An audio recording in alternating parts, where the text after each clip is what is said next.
नमस्कार, आप देख रहे हैं प्राइम न्यूज और मैं हूं आपके साथ मोनिका गुप्ता। सीधे आपको लिए चलते हैं जहां पर सहकारी ग्राम विकास बैंक की बैठक कर रहे हैं सीएम योगी आदित्यनाथ। एक एक किसान ने दो दो तीन तीन बैंकों से एक ही खेत के रकबे के लिए पैसा ले रखा था। और फिर जब हम लोगों ने कहा कि वे पैसा नगद नहीं देंगे बल्कि जितना उसका कर्जा होगा उतना बैंक में जमा कर दें, बैंक उसको सर्टिफिकेट बांट देगा। उत्तर प्रदेश ने सफलतापूर्वक उस मॉडल को प्रस्तुत किया, लेकिन हम लोगों ने ये पैसा बैंक से उधार नहीं लिया बल्कि अपने बजट का पार्ट इसको बनाया। हमने प्रदेश की इनकम को बढ़ाया। आज उत्तर प्रदेश का बजट इस साल का आपने देखा होगा 5.5 लाख करोड़ रुपए का था। यानी 4 वर्ष में प्रदेश के बजट को हम लोग लगभग 3 गुना की ओर लेके गए हैं। 2 लाख करोड़ से बढ़ा करके आज 5.5 लाख करोड़ तक हम पहुंच गए हैं। कोविड-19 नहीं होता तो ये दायरा हमारा बढ़ता है, लेकिन बजट केवल बढ़ा देने से नहीं काम चलेगा। उसके लिए हमें प्रदेश की आय को भी बढ़ाना पड़ा। हर एक फील्ड में प्रदेश में राजस्व वसूली के भी लक्ष्य न केवल हर वर्ष बढ़ते गए बल्कि उसको प्राप्त करने की दिशा में भी उसी प्रकार के प्रयास हुए। प्रदेश में पहले वर्ष हम लोग आए थे, वैट था, जीएसटी उसी वर्ष लागू हुआ था। कुल 49,000 करोड़ रुपए आता था। आज हम उसे 1 लाख करोड़ तक पहुंचा रहे हैं। अनुमान करिए आखिर ये जो 50,000 करोड़ का गैप है कहां जाता था? चोरी होता था। एक्साइज में प्रदेश को कुल 12,000 करोड़ मिलता था, आज हम 36,000 करोड़ रुपए ले रहे हैं।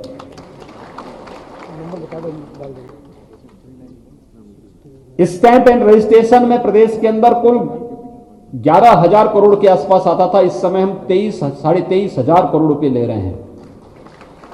और मंडी में भी 1100-1200 करोड़ रुपए आ पाता था, हम उसे 2,000 करोड़ तक पहुंचाए हैं।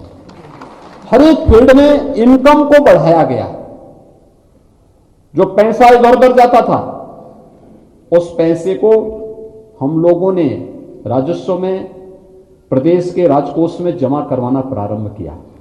उसका परिणाम था कि प्रदेश सरकार के पास पैसा है तो प्रदेश सरकार लोक कल्याण का कार्य भी कर रही है। प्रदेश सरकार अपने इंफ्रास्ट्रक्चर डेवलपमेंट के कार्यक्रमों को भी तेजी के साथ आगे बढ़ा रही है। प्रदेश सरकार बुनियादी सुविधाओं के लिए भी तेजी के साथ कार्यक्रमों को आगे बढ़ा रही है। और कोई फील्ड ऐसा नहीं है जिसमें हम लोगों ने पिछले 4 वर्ष के दौरान देश के अंदर अच्छे उदाहरण प्रस्तुत न किए हैं। उत्तर प्रदेश मैं पहले दिन से कहता हूं कि यह व्यापक संभावनाओं वाला प्रदेश है। मैं पहले दिन से इस बात पर जोर देता रहा हूं। लोग कहते थे कि उत्तर प्रदेश देश का सबसे बड़ा राज्य है, कैसे चला पाएंगे? मैंने कहा नियत साफ होनी चाहिए और दृढ़ इच्छा शक्ति होनी चाहिए, प्रदेश चलेगा। और मैंने कहा चलेगा ही नहीं, दौड़ेगा भी।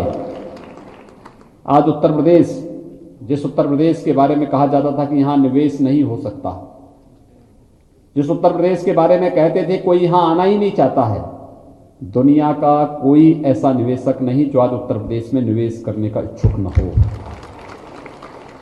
पिछले 3 वर्ष के दौरान हम लोगों ने 3 लाख करोड़ रुपए से अधिक का निवेश प्रदेश में कराया और 35 लाख युवकों को उसके साथ सीधे नौकरी के साथ जोड़ने का काम किया है उत्तर प्रदेश के अंदर। हमने इसके लिए कार्य पद्धति में व्यापक सुधार किया, तकनीक को अपनाया, निवेश मित्र पोर्टल बनाया। कोई निवेशक एक कार्यालय में नहीं जाएगा, एक जगह आवेदन करेगा और स्वतःस्फूर्त भाव के साथ उसको एनओसी मिलता हुआ दिखाई देगा और एक समय के साथ उसको मिल जाएगा।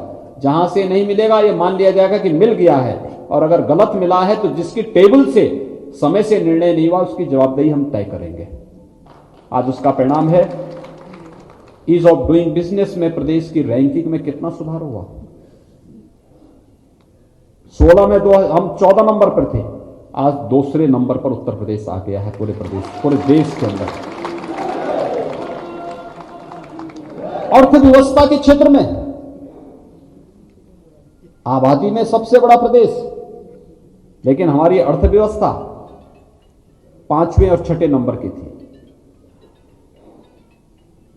हम लोगों ने हर एक फील्ड में जब काम किया और खासतौर पर हमने 2 को तो बहुत मजबूती के साथ